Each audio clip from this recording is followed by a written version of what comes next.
Hello student, आज मैं अपनी इस वीडियो में चैप्टर 3 अंडरस्टैंडिंग क्वाड्रिलेटरल का इंट्रोडक्शन समझाऊंगी।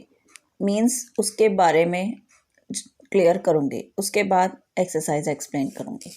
फर्स्ट, सबसे पहले इसमें आता है प्लेन कर्व। प्लेन कर्व क्या होता है? वो कर्व जो हम फ्री हैंडली बनाएं, किसी भी प्लेन पेज पे हमने बना दिया, जैसे कि मैंने ये भी बना दिया, तो ये ओपन भी हो सकता है और क्लोज भी हो सकता है। जैसे कि आपको दिख रहा है कि जैसे कि आपको ये दिख रहा है ये लाइन सेगमेंट लाइनों से बना है, तो ये भी एक प्लेन कर्व हो गया। और ये ओपन है तो ये भी एक कर्व हो गया। जो लाइन और मतलब कर्व दोनों से मिला वो भी एक कर्व हो गया। प्लेन कर्व मीन्स जो हम अपने फ्री हैंड से बनाते हैं वो हमारा प्लेन कर्व हो गया। इसमें ओपन भी हो सकता है और ये क्लोज भी हो सकता है। अब ये ओपन क्या होता है और क्लोज क्या होता है? ओपन वो कर्व, जैसे कि आपको दिख रहा है कि इसमें ये खुल रहा है ना, ये पार्ट खुला हुआ है, तो ये क्या हो गया? Open curve. ये भी खुल रहा है तो ये क्या हो गया? Open curve. क्लोज जो चारों तरफ से बंद हो। क्लोज जो चारों तरफ से बंद हो, कहीं भी चारों तरफ मीन्स कहीं भी किसी भी पार्ट से वो ओपन नहीं हो, this is called close curve. उसके बाद आता है पॉलीगन। पॉलीगन होता क्या है? कर्व, वो कर्व विच आर क्लोज, वो कर्व जो बंद हो and made by line segment, और लाइनों से बना। वो कर्व जो बंद हो और लाइनों से बना हो। आपको जैसा कि दिख रहा है कि ये क्लोज भी है और सिर्फ लाइनों से बना हुआ है, तो कर्व विच आर क्लोज जो बंद हो और लाइनों से बना हो उसे कहते हैं पॉलीगन। ठीक है, मैंने इसमें अभी आपको बताया प्लेन कर्व, ओपन कर्व और क्लोज कर्व और पॉलीगन। प्लेन कर्व में क्या बोला? वो कर्व जिसमें ओपन भी हो सकता है, क्लोज भी, और फ्रीली हैंड बनाया जाता है, कैसे भी मतलब क्रॉस नहीं होगा, फ्रीली हैंड। ओपन जो खुला हुआ होता है, क्लोज जो बंद होता है। पॉलीगन वो होता है जिसमें सिर्फ वो लाइन सेगमेंट से बना होता है और वो क्लोज होता है, साथ में दोनों ही उसकी क्वालिटी होती है। वो क्लोज होता है और वो लाइन सेगमेंट से। अब जैसे कि मैंने लिखा name the polygon according to the number of side. मैंने इसमें आपको पॉलीगन्स आपको बताना है कि वो कौन सा पॉलीगन है नंबर ऑफ साइड्स देख के। जैसे अगर 3 साइड से, ये हमने अपने छोटे क्लासेस में पढ़ा है, अगर 3 साइड से 3 लाइनों से बने हुई आकृति को, फिगर को हम ट्राइंगल कहते हैं। अगर 4 साइड से कोई चीज बनी है तो उसे क्वाड्रिलेटरल कहते हैं। क्वाड्रिलेटरल में आपके स्क्वायर भी आते हैं, रेक्टेंगल भी आते हैं, है ना। तो ये सब हमारे किसके अंदर आ गए? क्वाड्रिलेटरल के अंदर। जो भी फिगर 4 साइड से बनी है उसे कहते हैं क्वाड्रिलेटरल। जो फिगर 5 साइड से बनती है वो पेंटागन। 6 साइड से बनी फिगर हेक्सागन। 7 साइड से हेप्टागन।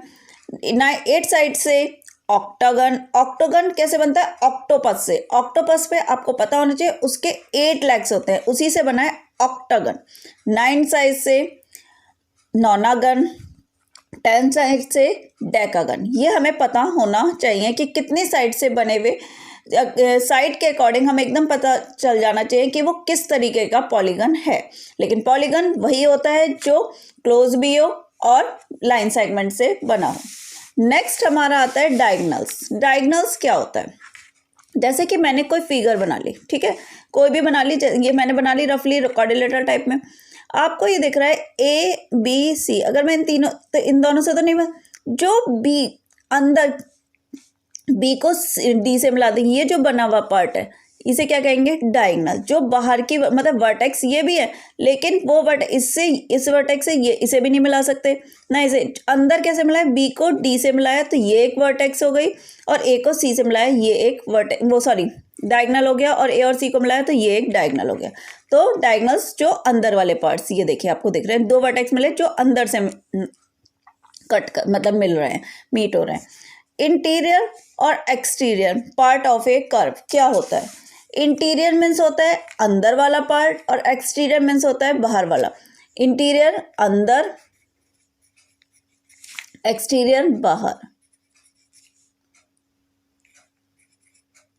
ठीक है, बाहर। तो आपको नाम से ही पता है, इंटीरियर मीन्स अंदर वाला पार्ट जो मैं शो कर रही हूँ, एक्सटीरियर जो बाहर वाला पार्ट है उसे कहते हैं उस कर्व का इंटीरियर अंदर वाले पार्ट को और बाहर वाले पार्ट को एक्सटीरियर। अब आता है कॉन्वेक्स पॉलीगन और कॉन्केव पॉलीगन, जो इस चैप्टर में बहुत ज़्यादा पूछा गया है। कॉन्वेक्स वो पॉलीगन, देखो ये लाइन सेगमेंट से एक बनी फिगर है जिसके वर्टिसेस बाहर की साइड हो। देखो ये दिस वर्टिसेस बाहर की साइड हो और डायगोनल्स अंदर की साइड कट कर रहे हैं। वर्टिसेस यानी कि जैसे ये है A, B, C, D, ये चारों वर्टिसेस हैं जो बाहर की साइड है, और जो डायगोनल्स हैं B, D और AC वो अंदर है। अब आता है कॉन्केव पॉलीगन। सबसे बड़ी पहचान केव मीन्स क्या होता है? गुफा कैसे होगी? अंदर की साइड। ऐसी फिगर जैसे मैंने ये बनाया हुआ है, इसकी कोई एक वर्टिसेस जैसे A, B, C, आप देख रहे हैं इसकी जो एक वर्टिसेस है D, वो अंदर की साइड होगी। कॉन्केव की सबसे अच्छी पहचान है, केव मीन्स गुफा में कैसी होती है?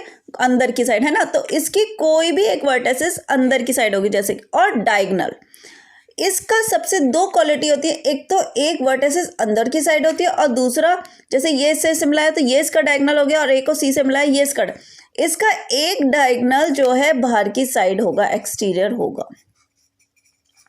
ये इसकी पहचान। क्या पहचान है? केव से याद रखिए, बचपन में जैसे मेरे को लर्न नहीं होता था तो मैं कैसे याद किया इसे? केव, गुफा कैसे होगी? अंदर की साइड। जो चीज़ अंदर की साइड है यानी कि एकदम हम समझ जाएंगे वो कॉन्केव पॉलीगन है, और उसका कोई भी एक डायगोनल वो बाहर की साइड होगा। और कॉन्वेक्स जिसमें वर्टिसेस बाहर की साइड मतलब जो हमें शो होंगी, और डायगोनल्स दोनों अंदर की साइड। अब आता है रेगुलर पॉलीगन क्या है? जिसके ऑल साइड्स और एंगल्स सेम होते हैं। रेगुलर से ही समझ में आ रहा होगा, जिसकी सारी साइड, जैसे मैंने स्क्वायर लिया, स्क्वायर की सारी साइड इक्वल होती है और इसके एंगल भी इक्वल होते हैं।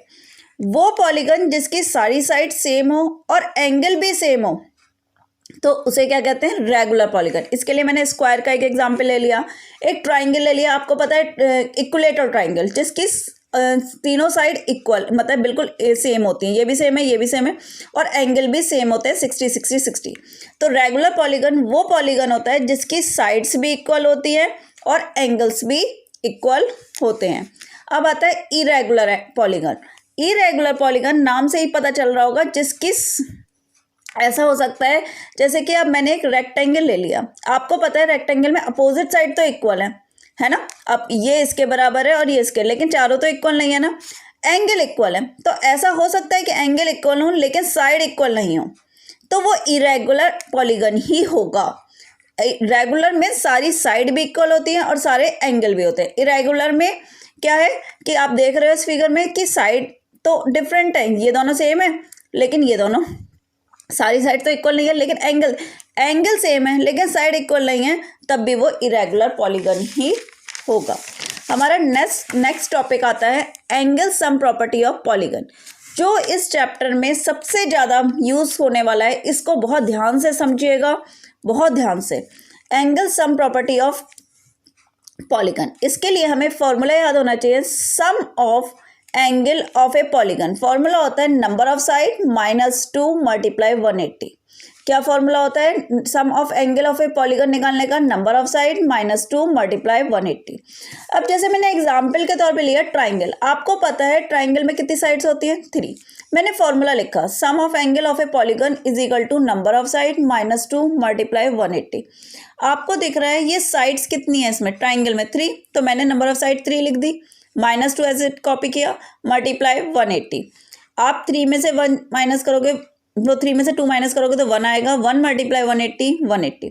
तो आपको पता चल गया sum of angle of a polygon कितना होता है? 180। आपको पता है किसी भी ट्राइंगल का जो सम होता है इन तीनों एंगल्स का वो 180 होता है, और मैंने शो करके भी दिखा दिया। मैंने एक एग्जाम्पल और लिया, मैंने कोऑर्डिनेटर ले लिया। जैसे कि आपको पता है कोऑर्डिनेटर में कितनी साइड्स होती हैं? 4 होती हैं। फिर वही फॉर्मूला लगाया sum of angle of a polygon equal to number of side -2 × 180। अब आपको कितनी साइड्स बताई मैंने कोऑर्डिनेटर की? 4, तो 4 - 2 × 180। अब 4 में से 2 गए, 2 मल्टीप्लाई 180 इज इक्वल टू 360। तो आपको पता चल गया कि sum of angle of a polygon, polygon कौन सा, क्वाड्रिलेटरल, उसका जो सम होता है वो कितना डिग्री होता है, 360। हम किसी भी फिगर की इस तरीके से फॉर्मूला लगा के ये पता कर सकते हैं कि उनका एंगल सम कितना होता है, सम ऑफ एंगल कितना होता है। जैसे मैंने एक एग्जांपल और ले लिया समझाने के लिए, पेंटागन ले लिया। अब आपको पता है पेंटागन में कितनी साइड्स होती हैं, 5। तो मैंने लिखा sum of angle of a polygon is equal to number of side minus 2 multiply 180। आपको पता है नंबर ऑफ साइड कितनी होती है पेंटागन में, 5, जो कि मैं शो कर रही हूँ। 5 माइनस 2 मल्टीप्लाई 180 कितना हो गया, 3 मल्टीप्लाई 180 यानी कि 540। इससे आपको क्या पता चला, sum of angle of a polygon, polygon कौन, पेंटागन, उसका कितना होता है, पांचों साइड का जो सम होता है वो कितना होता है 5 साइड्स का, 540। आप इस तरीके से किसी का भी सम निकाल सकते हैं। मैंने इस वीडियो में अपना इस चैप्टर का पूरा इंट्रोडक्शन दिया है। मैं अपनी नेक्स्ट वीडियो में इसकी एक्सरसाइज समझाऊंगी। ठीक है स्टूडेंट, थैंक यू।